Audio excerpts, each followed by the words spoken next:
Yo, what is going on YouTube? I am Germ here. I'm recording this video just after the RNG against Dead FM series got over. Yes, Dead FM had a really exciting game one where they were able to get a win, but hey, that series got out of hand pretty quickly after that with RNG taking them down 3-1. And now what you're seeing on the screen here, I believe this is, again, everything hasn't really been finalized yet because the series just ended, but this is what was put out, was like gonna be the groups if RNG ended up winning, so I'm trusting them there. These should be the 4 groups that we see at the world main stage. I want to run through each of them, give my thoughts and opinions, and give my official predictions for what is going to happen. The group stage, I believe, kicks off this Friday, which is coming very sooon. I mean, it's crazy that these teams have to go from Mexico City and just start traveling to New York right away, getting a couple days to chill, to scrim, to, do whatever, prepare for their group. And then we're going to get rolling. Again, it is double round robin. But that's just 6 games total. You're playing 3 teams twice, 6 games to decide your fate. Things start to get crazy very fast. So first, I want to start off by talking about this half. I'm actually going to swap these around because I want to talk about these groups on the left first, because I think these are probably less interesting, or at least, I don't know. I think Group A is the most interesting, so that's why I want to talk about that one last. I do want to fill that in as well, but it was supposed to be black. We're just going to have it be red. So in this top left group, we have Group C. We have a DRX, GAM Esports, Gigabyte Marines. We have Rogue, and we have Top Esports. I don't know if this is the weakest group. To me, it's definitely between C and D for what is the weakest group. I think A and B for sure are both more interesting, more exciting groups, for the reason, one being Group C and D each have a PCS and a VCS team, and I really do think the PCS and VCS are both a step down from the LCS and the LEC. So I guess that's kind of the main thing. But then also, DRX, how good are they? RNG, how good are they? On top of a PCS and VCS team being in here, I don't know. But with that being said, I do think that the VCS team will be finishing at the bottom of this group, and I'm actually writing underneath it. I do think the VCS team will be finishing at the bottom of this group. Do I think they'll even be able to take a game? I don't know. I could maybe see Gigabyte Marines going like 1-5, maybe 0-6. Either way, whatever. If they do end up taking one game, it's going to be very impactful on this group, because whoever they beat, which I think they could beat any of these teams. I think Top could definitely drop a game, and Rogue and DRX, of course, could drop a game. Because we've seen both Rogue and DRX be a little bit inconsistent at times this year, and Top Esports, it seems like one of these top LPL teams always comes in and kind of shits the bed, and it's not like they're adverse to dropping games, especially in a best of one.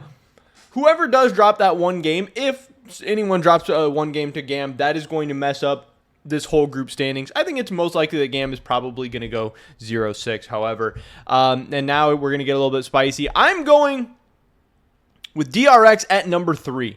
Now, this is a team who they looked overall decent during the play-in stage. We only got to see them play 5 best of ones, but they almost dropped a game to Mad Lions, who then got 3-0 shellacked on by Evil Geniuses. So how good is DRX? I don't know, but I think it's very possible that Rogue and Top are both considerably better than Mad Lions and considerably better than Evil Geniuses right now, especially EG playing with Cowrie rather than Danny or anything like that. I don't think Evil Geniuses is like totally super impressive at the moment. I am going to be going with Rogue at 2 and Top Esports at 1. Obviously, towards the end of the LEC season, Rogue looked very strong at the end of the playoffs with their 3-0 of G2, but that's not the form we saw from Rogue all season. I don't know exactly how they're going to do in this meta. They're going to need Comp to come in great form. They're going to need Larson to come in and stay in great form. They're going to need a really exciting performance from Trimby. I don't know. Overall, I think Top should comfortably top this group, and then I think DRX and Rogue are going to really have to battle it out and avoid the big upset against Gigabyte Marines. But hey, we're all aboard the Western hype train in this one, so this is what I'm going with there. Down in Group D, I have Flying Oysters at 4. Again, I'm not really all that hyped up for them. In this group, 100 Thieves, I'm really not that hyped up for them either. I really didn't think 100 Thieves looked that great. Again, they barely beat Evil Geniuses when Cowrie was first coming in. And didn't necessarily even look that good or that strong with the team, like outside of like one pick. I think he was playing Lucian and it looked kind of strong on it. 100 Thieves has been really inconsistent. I think they play a very boring style. They can show up and play well at times. Someday can be a beast sometimes. FBI can be a beast sometimes. Closer can be a beast sometimes. But it's very rare that a lot of those guys are all performing well at the same time. This group isn't super, super easy. I don't think RNG is like the strongest team in the world. They dropped a game to Dead FM. I don't think Gen G is like totally unbeatable, but I do think Gen G is going to be pretty strong overall.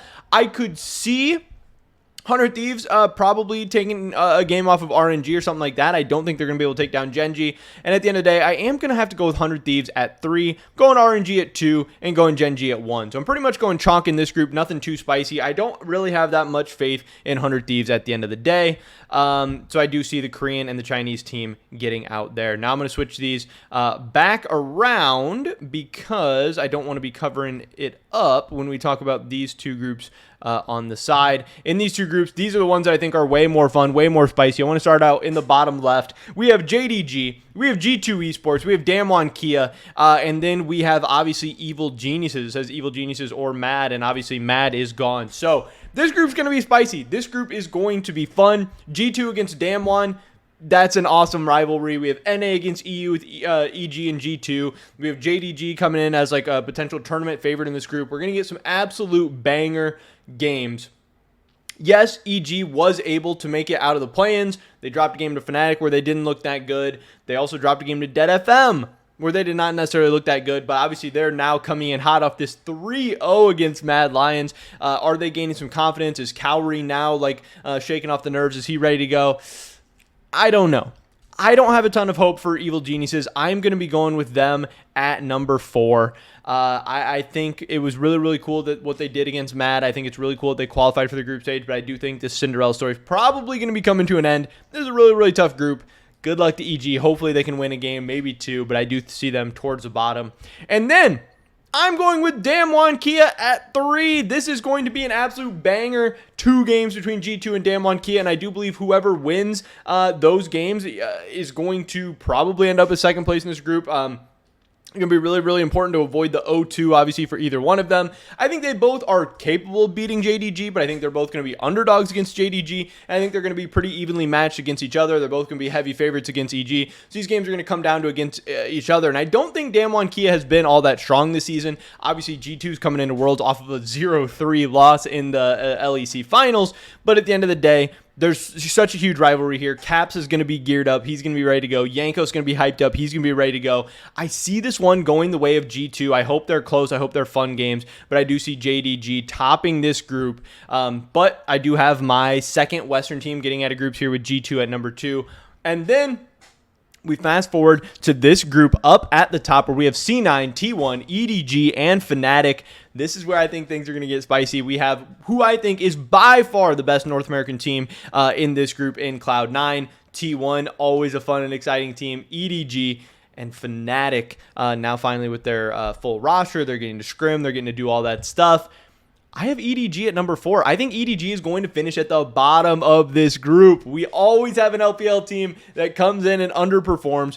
The LPL teams are usually a little bit overhyped. They're usually, we get a little bit too excited for all of them. There's usually like 1 or 2 really damn good teams, but as a whole, it's not like they have 12 teams that are all going to win Worlds. That's what people want to act like. That's not the case, and in best of ones, anything can happen, especially when you play the crazy aggressive style that the LPL plays. You could misread the meta, you could have a bad draft, or you could just make a bad crazy play.